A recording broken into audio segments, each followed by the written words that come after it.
Perkenalkan, nama saya Joel Saragi dari kelas 12 IPA 4. Di sini saya akan mempresentasikan tentang sintesa protein. Tetap sehat, tubuh kita tentu memerlukan banyak zat. Salah satunya adalah protein. Sehingga protein harus dibentuk di tubuh kita. Proses ini disebut dengan sintesa protein. Lalu, bagaimana terjadinya proses sintesis protein? Secara umum, sintesis protein terdiri dari dua tahapan, yaitu transkripsi dan translasi. Transkripsi merupakan proses pembuatan salinan mRNA yang berasal dari DNA. Sedangkan translasi merupakan proses penerjemahan mRNA menjadi protein. Di dalam prosesnya, ini memerlukan yang namanya DNA dan juga RNA. DNA itu terdiri atas purin dan pirimidin. RNA terdiri atas purin dan pirimidin juga. Purin pada DNA terdiri atas adenin dan guanin, sedangkan pirimidinnya terdiri atas sitosin dan timin. Untuk RNA, purinnya terdiri atas adenin dan guanin, sedangkan pirimidinnya terdiri atas sitosin dan urasil. Nah, di sini nanti purin dan pirimidinnya akan saling berpasangan. Misalnya purin DNA guanin akan berpasangan dengan pirimidin sitosin, sedangkan timinnya akan berpasangan dengan adenin. Begitu juga dengan RNA. Adenin A akan berpasangan dengan U, guanin akan berpasangan dengan sitosin. Ada kata kunci yang perlu kita pahami di sini, yaitu antisense atau anti-template. Selanjutnya ada antisense atau template. Yang ketiga ada kodon. Kodon ini merupakan RNA messenger atau RNA pembawa pesan. Yang terakhir ada antikodon. Ini merupakan RNA T atau RNA transfer. Untuk sense dan antisense merupakan golongan dari DNA. Sedangkan untuk kodon dan antikodon merupakan golongan dari RNA. Sekarang kita akan memasangkan sesuai dengan bahasa nitrogennya. Di sini kita mempunyai satu rangkaian DNA. Maka kita akan pasangkan sesuai dengan bahasa nitrogennya.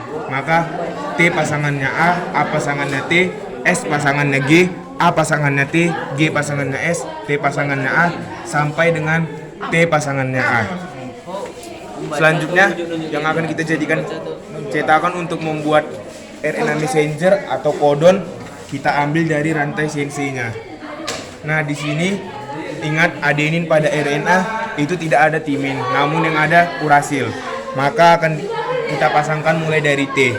Mulai dari sini, T itu tadi pasangannya A itu tadi pasangannya U, S itu pasangannya G, A pasangannya U, G pasangannya S, sampai dengan T pasangannya A. Nah, proses pembentukan kodon dari DNA itu tadi disebut dengan transkripsi. Sementara untuk proses penerjemahan kodon menjadi asam amino disebut dengan translasi. Setelah kita dapat rantai kodonnya, kita cari rantai antikodonnya. Bisa kita terjemahkan dari kodonnya, maka akan dipasangkan A pasangannya U pasangannya A, G pasangannya S, S pasangannya G, A pasangannya U, G pasangannya S, sampai dengan A pasangannya urasil. Begitulah proses sintesis protein. Nah. Perkenalkan, nama saya Giovanna Budan dari kelas 12 IPA 4, ingin mempresentasikan sintesis protein. Sintesis protein adalah proses pembentukan asam amino yang terjadi di dalam nukleus dan ribosom sel yang diatur oleh DNA dengan RNA yang dikutip dari buku kita dari biologi. Oke? Tahapan pertama, sintesis protein dengan prosesnya adalah sintesis protein dibagi menjadi dua, DNA dengan RNA. Tahapan sintesis berawal dari DNA dan pembentukan RNA, kemudian penyusunan protein DNA dengan RNA. Protein tersebut akan memiliki tahapan. Tahapan awal merupakan proses di mana terjadinya penyailan sebagai molekul DNA. Penyailan dilakukan karena di lokasi DNA adalah nukleus Sementara proses pembentukan protein yaitu ribosom yang terletak pada sitoplasma. Dikarenakan DNA tidak mampu bergerak sendiri ke ribosom, maka DNA dibutuhkan pergerakan yaitu RNA polimerase mRNA untuk mendatangi DNA yang menyalin lalu kode genetik atau membuat cetakannya lalu memindahkannya atau disalin DNA seperti T dengan A dengan T, S sampai selanjutnya dengan T dikawani oleh TA. Sensasi dengan anti-sensasi. Antisens.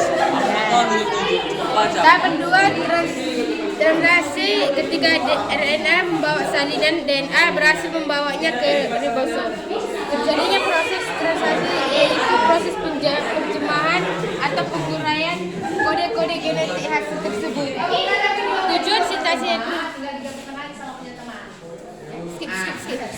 Tujuan sintesis protein ini, tujuan utama proses sintesis protein ini adalah membentuk atau menyusun protein yang akan dimanfaatkan dalam tubuh kita sendiri sebagai komponen penting dalam susunan tubuh makhluk hidup seperti enzim, hormon, dan tubuh makhluk hidup lainnya.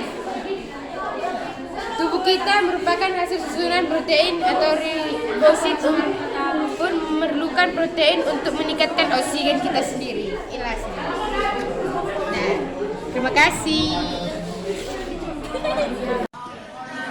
Selanjutnya yang akan dijadikan cetakan untuk membentuk RNA, kita ambil dari rantai sensinya. Nah, di sini adenin pada RNA akan berpasangan dengan urasil. Maka kita mulai dari titik pasangannya adenin. Nah, proses pembuatan kode dari DNA disebut transkripsi. Untuk proses penerjemahan kodon asam amino ini anti disebut transkripsi. Setelah kita dapat rantai kodonnya, kita cari rantai anti kodonnya, bisa kita terjemahkan dari rantai kodonnya, maka akan menjadi pasangan A. Oke. Saya Aristoselo, saya dari kelas 12 IPA 4. Saya ingin mendokumentasikan sintesa protein. Agar tetap sehat, tubuh kita memerlukan banyak zat, salah satunya adalah protein. Sehingga protein harus dibuat di tubuh kita. Proses ini dikenal dengan sintesis protein. Lalu bagaimana terjadinya proses sintesis protein? Secara umum, sintesis protein terdiri dari dua tahapan, yaitu transkripsi dan translasi. Transkripsi merupakan proses pembuatan salinan mRNA yang berasal dari DNA. Sedangkan translasi proses penerjemahan mRNA menjadi protein.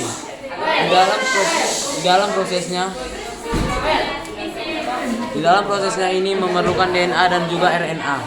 DNA itu terdiri atas purin dan pirimidin. Begitu juga dengan RNA yang terdiri dari purin dan pirimidin. Untuk purin pada DNA terdiri dari dua basa nitrogen, yaitu adenin yang biasa disingkat A dan guanin yang disingkat G.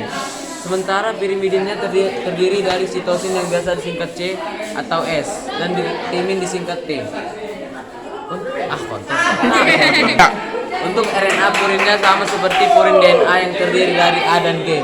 Sementara pirimidinnya terdiri dari sitosin, urasil atau U. Nah, di sini nanti purin dan pirimidinnya akan saling berpasangan. Misalnya purin DNA guanin atau G akan berpasangan dengan pirimidin sitosin atau S. Sedangkan timinnya akan berpasangan dengan adenin. Begitu juga dengan RNA, adenin atau A akan berpasangan dengan urasil dan guanin atau G akan berpasangan dengan sitosin atau S. Ada kata kunci yang perlu dipahami, yaitu rantai sense atau anti template. Selanjutnya ada anti sense atau template yang ketiga. Ada kodon. Kodon ini merupakan RNAM atau messenger atau pembawa peran. Yang terakhir ada antikodon. Ini merupakan rantai RNA atau transfer. Antikodon ini merupakan rantai RNA atau transfer. Untuk sense dan antisense merupakan golongan DNA, sedangkan kodin dan antikodon merupakan bagian RNA. Sekarang kita akan memasangkan sesuai dengan bahasa nitrogennya. Di sini kita ambil satu pakaian DNA dan akan kita pasangkan. Selanjutnya yang akan dijadikan cetakan untuk membentuk RNA messenger kita ambil dari rantai sense-nya. Nah, ingat di sini adenin pada RNA akan berpasangan dengan urasil, maka kita mulai dari timin rangsangannya, adenin atau seterusnya. Setelah kita dapat rantai kodonnya, kita cari rantai antikodonnya. Bisa kita terjemahkan dari rantai kodonnya, maka akan dipasangkan A. Nah, proses pembentukan kodon dari DNA disebut transkripsi. Untuk proses penerjemahan kodon atau asam amino ini nanti disebut translasi. Baca lagi Bang. Udah.